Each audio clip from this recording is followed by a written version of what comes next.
Peu d'analyses du marché du travail s'intéressent aux gens vivant avec des contraintes sévères à l'emploi. C'est pourtant une population très vulnérable. À titre d'exemple, en 2017, le taux d'emploi des gens en situation d'incapacité était de 56 % contre 79 % dans la population en général.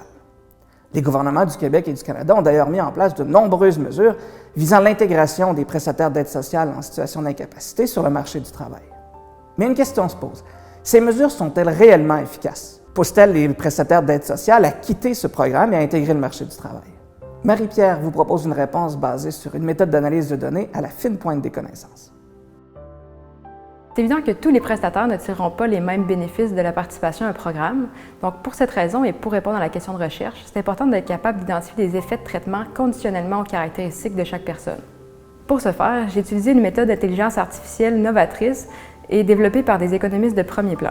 Les Generalized Random Forest, ou GRF, c'est une méthode donc pour calculer des effets de traitement conditionnels à partir de forêts aléatoires. J'ai donc pu estimer l'effet d'avoir participé à un programme sur le nombre de sorties de l'aide sociale et la durée cumulative passée en dehors de l'aide sociale chez les prestataires vivant avec des incapacités.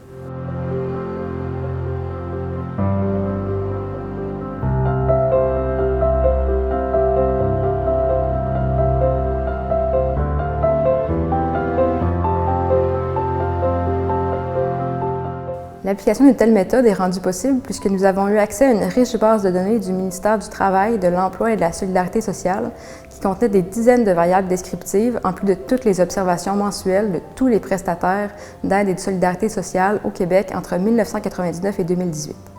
Grâce à la méthode GRF et à la base de données du MTESS, j'ai pu trouver que d'abord les individus qui ont les plus longues durées cumulatives à l'aide sociale sont ceux qui ont les effets de traitement les plus faibles.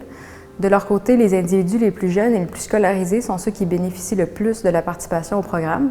C'est le cas également des individus qui vivent avec des diagnostics de type auditif ou encore ceux qui n'ont pas un diagnostic de type organique. Pour terminer, on a observé que les individus qui ont la plus faible probabilité de participer à un programme sont également ceux qui, lorsqu'ils participent, en tirent le plus grand bénéfice.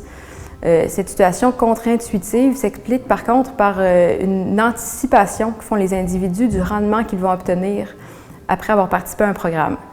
Par contre, dans sa forme actuelle, notre modèle ne peut pas contrôler pour ce genre de billets de sélection, mais on s'attend à pouvoir le faire dans les travaux futurs.